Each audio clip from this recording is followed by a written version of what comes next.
Hi everyone, welcome to another edition of Pele Yoetz. Today's topic, we're talking about temporal existence and converts, and this is a quite interesting topic. And I think that when we talk about converts, we're thinking about someone who was from a different religion and became a Jew.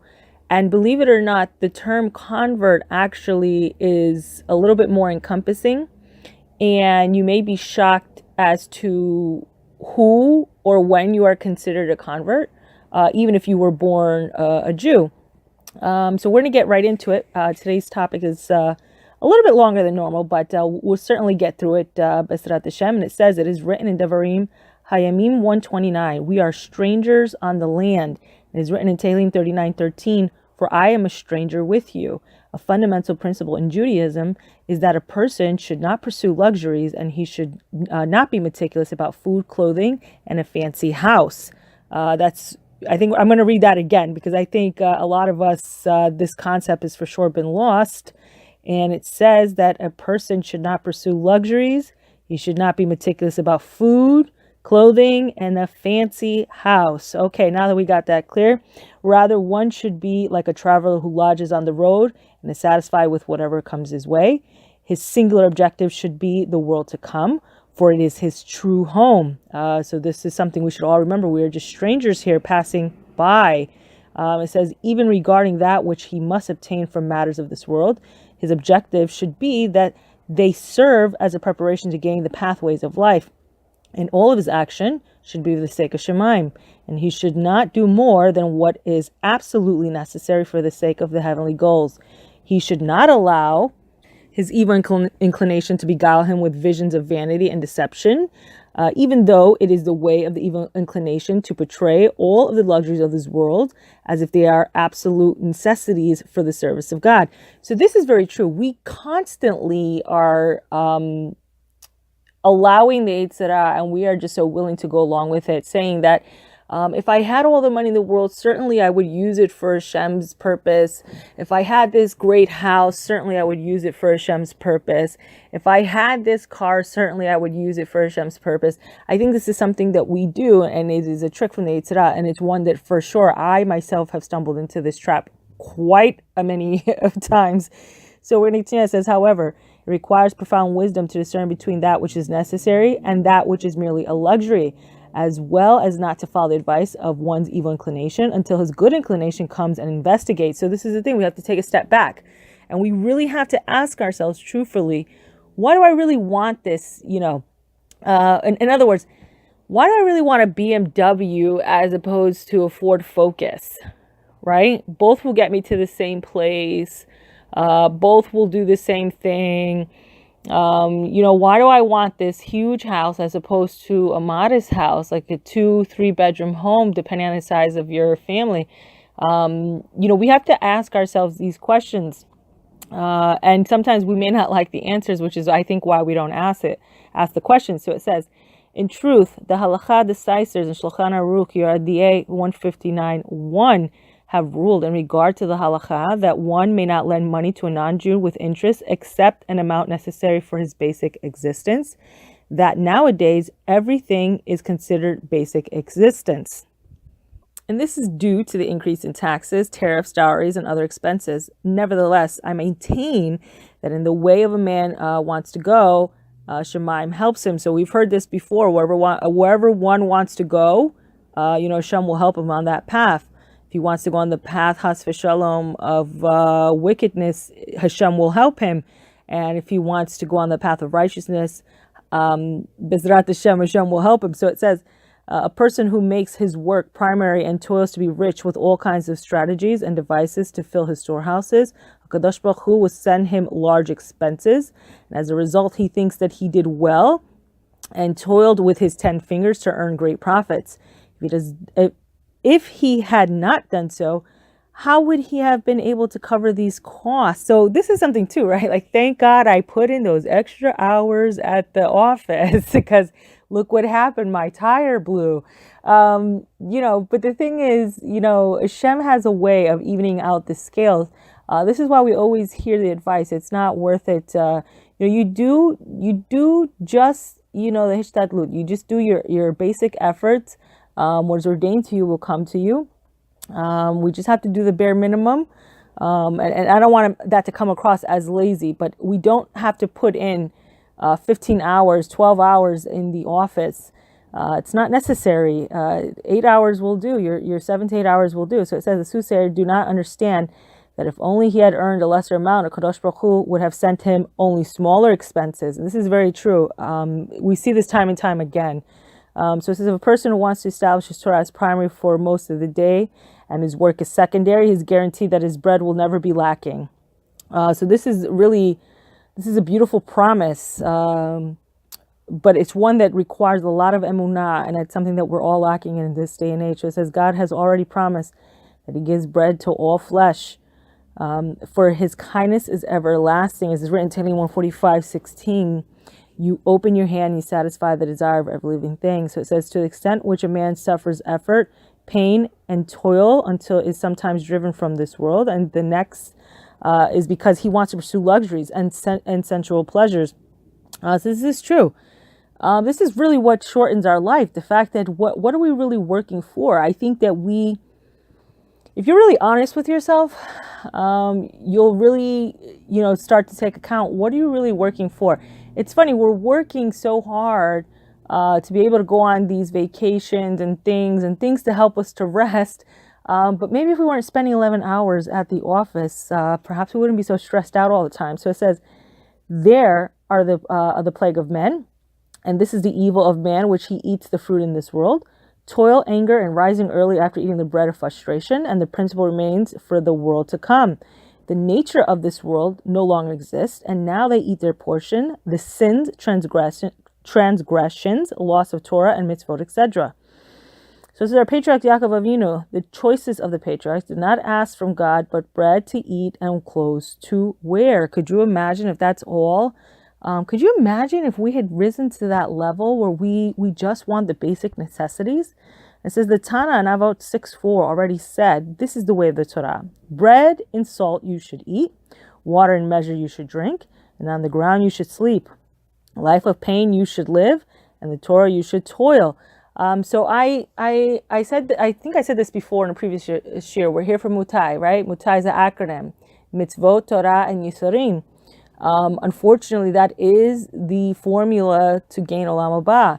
And that's one that we don't want to hear because we're so wrapped up in all the shiny and bright apples that are out there to eat. And of course, these things all lead to death. So it says, granted that in our generations, a person cannot reprove his fellow for failing to comply with these exceptions, and to say to him, behold the words of the Tana, who said that you should eat bread and salt, not bread and meat, water and not wine, sleep on the ground and not on quality pillows and cushions. And as if a person quotes to his friend the beginning of the Mishnah, his friend will quote the end of the Mishnah. And if you do so, another response will be that the Tana was from a healthy family, but we cannot eat bread and salt except for the first slice of hamotzi, the blessing over bread. Therefore, we need all the other pleasures, for a man does not live by bread alone. See Devorah 8:3.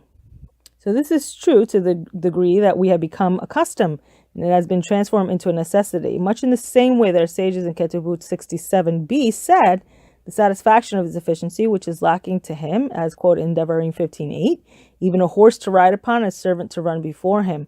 But this, the Kadosh Baruch Hu does not give to a man except in accordance with his deeds. If a person merits, he gives him food and his designated time, each man according to what he's become accustomed to. And the Kadosh Baruch Hu, he prepares his portion by whatever means it may be. Either he makes profits sufficient to satisfy the needs from charity, like the story quoted in the Talmud, also from the same passage we quoted previously, of a poor man who was accustomed to eat stuffed chicken and old wine. However, if he does not have sufficient merits to be deserving such luxuries, and he spends his money on them anyway, he will be visited by many evil troubles. As our sages in Pesachim 1:14a remarked, someone who eats fat meat will need to hide from his creditors, for he will not have the means to pay them back. So, sometimes I think this is I think probably more true in this generation than perhaps any other generation, at least in America, where we have really become fat. And even if we no longer have the means to support that lifestyle, you see this when we're taking out credit and credit cards and all kinds of things to kind of support that lifestyle at the detriment to our families and really to our well-being, because at the end what ends up happening, you don't have the money to pay the creditors back, and of course they're hounding you. So this is a very big issue in this generation. So it says, whereas someone who eats vegetables will sit on the hills of the city, for he owes no one money. So I mean, very difficult, I think, this age, because we are always trying to keep up with the Joneses. So can you imagine if you said, like, it almost feels like to say that you cannot have like a luxury car or a mid-sized to big home. It's almost like, I think we've adopted this attitude that you're infringing on our civil rights somehow in America.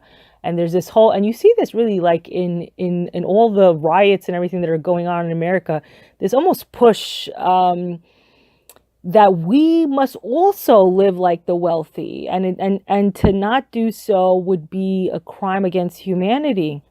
And this is really nonsense.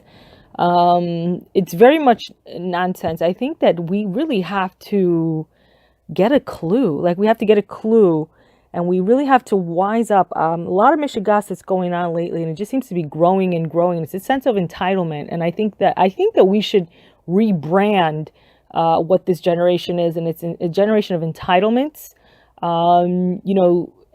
You don't see, you notice, like, there's really no great people anymore. But when you do see a great people, even they'll tell you it didn't take much to be great. It doesn't take much to be great in this generation, because no one's willing to go through any kind of hardship or any kind of self-sacrifice. So when you see somebody doing it, they become so great. It's ridiculous. Like, we have no clue what it is to suffer, lo aleinu. And I'm not wishing that for us or for Am Yisrael, but I'm just saying, like, we really need to get a clue and wake up. I think we're so self-absorbed in ourselves, and for a generation that doesn't care what anybody thinks, we certainly spend a lot of time, trying to cater to everyone, instead of just taking a position and standing. So we're going to continue on. It says, they also said, eat onions and sit in the shade. Do not eat extravagant food and make your heart pursue the unreachable. It is within the capacity of a human being to accustom his nature little by little to be satisfied with the minimal amount and to become a person for whom less is better. So this is something that, if you are being honest with yourself and you find yourself in the position of, I may have some trouble in this area, this is telling you that step by step, little by little, you can get to be someone who learns to live with less. And it says, if one suffers, that is our obligation. It's befitting for us to live a life of pain for the sake of Torah, divine service, the destruction of the Beit HaMikdash, the nullification of Torah and divine service, and for all of the bad that we have caused by our sins. So it's funny because they brought up the fact that the Beit HaMikdash was destroyed, and many of us may be saying, listen, we're not in the times of Beit HaMikdash. I didn't help destroy it. But guess what? You also are in a generation who did not see the Beit HaMikdash rebuilt. And that is also held against us as well. The fact that there's no Beit HaMikdash. Why not? Why don't we have a Beit HaMikdash? Because we can't get our act together, because we're so self-absorbed. So it says, therefore, even if HaShem has bestowed upon a person financial prosperity, he should conduct himself frugally, and it will be good for him.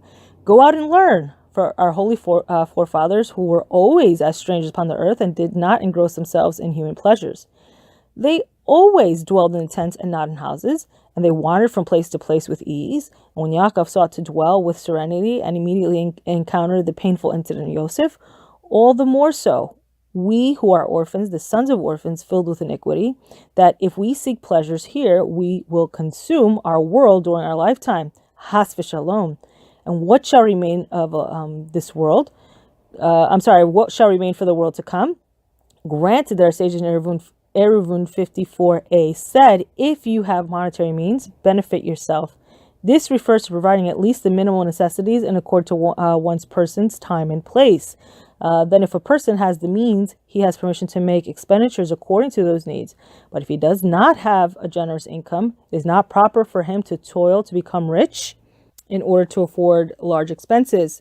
So it says it is better that he should he should earn less and spend less, like a person who is traveling on the road. He should not strive to be like Korach, who possessed vast wealth, for this will cause him to be in a lose-lose situation in this world and in the next. So this is the advice. Like, when you go out on vacation, you tend to watch how much you're spending, right? Because you've got to ration this money out, and you always want to keep a little extra on hand. Chas v'shalom, there's something that comes up, an emergency. You really want to keep on hand. This is the advice that he's given us for our day-to-day. It says, however, someone who is like a stranger in this world will build for himself a house in Olam Haba. He will be beloved in Shemaim. Behold, in 36 places the Torah commanded us to love the stranger. And God, as if, is the first one to fulfill the entire Torah. And he loves the stranger and he gives him bread and clothing. So now we're getting ready to start getting into this concept of the convert. It's a positive mitzvot when you do good to a convert. There's 36. 36 times. That's more than what HaShem has quoted for the Shabbat. And we all know how much he loves Shabbat. So imagine. So it is in the power of every individual to make himself as a stranger in the land when he is humble like a person of the foreigner and does not seek greatness or prominence. So it says, since the Torah has so strongly commanded us to love the convert, we should have total compassion upon him, give him money, seek his well-being, and appease him with kind words, even though we are concerned that he may return to his corrupt ways, as our eyes have seen a person who has beneficent to him, who is beneficent to him, should not regret his giving, chas v'shalom, nor should he refrain from acting kindly towards other converts. Our responsibility is to treat a person according to his present condition and to fulfill the mitzvot of our Creator. If subsequently the convert returns to his evil ways, it is his loss, and the zechut of the early mitzvah performed by the giver will stand forever. And this was the thing with Abraham, Avinu, and Sarah, our matriarch, that they had a lot of converts that also did go back to their ways. But the advice here is that that's their problem. That you've done the right thing. Hashem, first and foremost, is he's the first. Hashem abides by his own Torah. And so the requirement here is that we are also mimicking Hashem in this. Because if you think about it, we are strangers in this land, in Olam Hazeh. We're strangers here. This is not our home. So Hashem is constantly bestowing this kindness upon us. And in fact, he is asking us to do this with the convert. But the convert doesn't, again, necessarily have to be someone who came from a different religion into Judaism.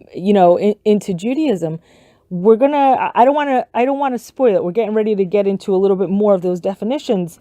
So it says that included in the mitzvah of loving converts is to help and support a man who is traveling from home and is a stranger in a foreign land. So it says that this does not refer specifically to a righteous convert. Should a regular Jew be treated less kindly than a convert? Let us examine the reason given in the Torah in Shemot 23:9. And you understand the soul of a convert because you were strangers in Mitzrayim. Behold, the verse explicitly is discussing someone who's a stranger in a foreign land without a brother, friend, or acquaintance, whose spirit is downtrodden and his heart was broken and dejected. So here the Torah is saying that, even the Jew who was born from birth as a Jew, we are all strangers in the land. We are all converts, to one extent or another, or at one time or another. So it says, it is proper to have compassion upon him and to embrace him, to be an ally and a friend, and to help him and support him in all possible ways. By doing so, one fulfills this great mitzvah. So we see this a lot too with speakers that come in from different areas, or from different minhagim. When we're helping them, supporting them, this is also considered a chesed unto a convert. So it says this mitzvah is even greater in the case of an Ashkenazi Jew who travels among Sephardim. or Sephardic Jews who travel amongst the Ashkenazi, and says, for they do not share a common language and are very disheartened due to their inability to communicate their distress or to demonstrate their worth. Sometimes they are Torah scholars who do not have the ability to speak the local language. The veil of embarrassment is on their face, and they do not have the fortitude to lift up their head. Upon such people, it is especially appropriate to have compassion. It will be considered a great mitzvah. So again, if you are hosting, let's say you're in an Ashkenazi community where you're speaking Yiddish, Sephardim don't necessarily know that language, and vice versa. I want to say, shout out to all of my Persian Jews who have truly, they have really embodied this mitzvah to the fullest. Here I am. Okay, we're Sephardim. I'm Sephardim. They're Sephardim. But I'm from Spain and they're from Iran and they have a different language than I do. But I have to tell you, they are so welcoming. Like some of my closest, I'm going to call them sisters because that's what they are in Am Yisrael. But some of my closest gal pals happen to be, Persian, different language, kind of similar food, but it's not the same. And they have just been so welcoming. So shout out to them. I really hope HaShem gives all of my Persian brothers and sisters, just an extra wink and a hug of love, just for showing the same kind of love to me. So it says, the opposite is what many common people say. For example, that the Sephardic Jews should go to Sephardic Jews and Ashkenazi Jews should go to Ashkenazi Jews. Each sect should have mercy on its own kind, as if there were two different peoples. Has v'shalom. Someone who speaks thusly certainly blasphemes the legions of the living God, for it is a disgrace unto us that people of Israel, who are likened to one nation in the land, should be divided from one another. So it states that all of us are the sons of one man, have one God, one Father, one Torah, and one judgment. Why should one man betray his brother? So what if the languages of different countries are not the same? What difference does it make if a person speaks Sephardic, Ashkenazi, or any other language? Has v'shalom, to make any distinction. On the contrary, the obligation to have compassion and support another individual is even greater for someone who speaks a foreign language due to the mitzvah of loving the convert. As has been explained, heaven has compassion upon a person who has compassion on others, and God will pay sevenfold to the one who bestows good. So again, this is why, if you really stop to think about this, you really do start to think of converts in a whole different light, because we're not just talking about people who have come from one religion to another. At one point or another, we are all converts. Even if you were born a Jew all your life and your family's always been Jewish, whatever the case may be, the fact that this mitzvah is the greatest of them all really shows you how much weight HaShem is putting on treating someone with kindness. And again, we know quite clearly, we've been told many times that this is the reason why the Beit HaMikdash was destroyed. We're just passing Lag BaOmer, and we know the famous story of Rabbi Akiva's students and the reason that they perished, and hence, again, we celebrate the Lag BaOmer. This is when the students stopped dying. But it does, the hatred of someone else really does destroy everything. And this really shows you how much HaShem values peace above everything.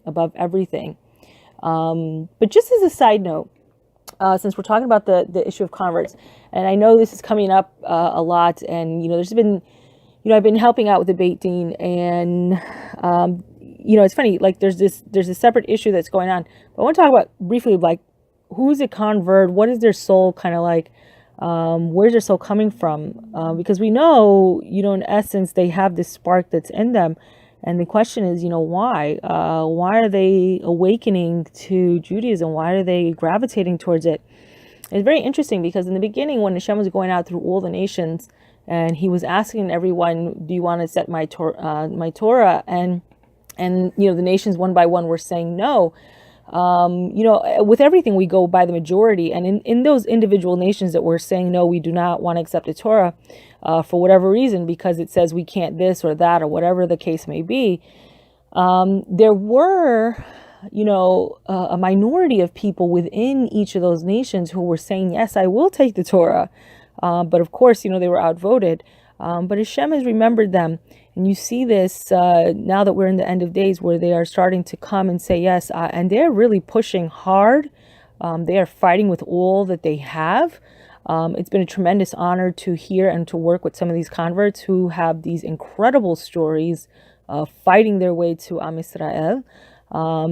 And for sure, we want to embrace these people with everything they have. I always feel that converts come with a fire.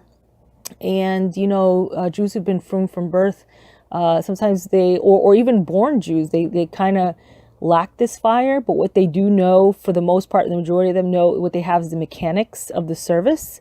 But converts do not know the mechanics of the service. So if we really are looking to pursue peace, we'll really start to understand how much we need each other, because one cannot serve without the proper fire, and one cannot just be all fire without service. It has to be, there has to be some discipline in it. So we really do need each other.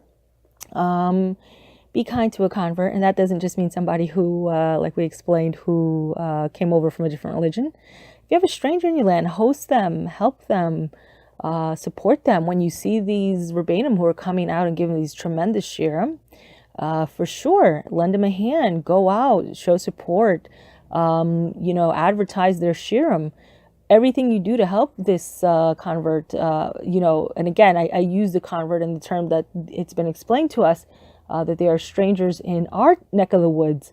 We should do everything we can to be helping them. And Shem, in turn, measure for measure, will do everything he can to help you. And we know that Hashem can do anything. So why not give them that extra incentive to go and help you out? It may just be the push that you need to see that miracle, to gain the zechus for the Yishurim that you need in your life. So that's it for today, and I hope we'll all be together again soon. Bezrat HaShem.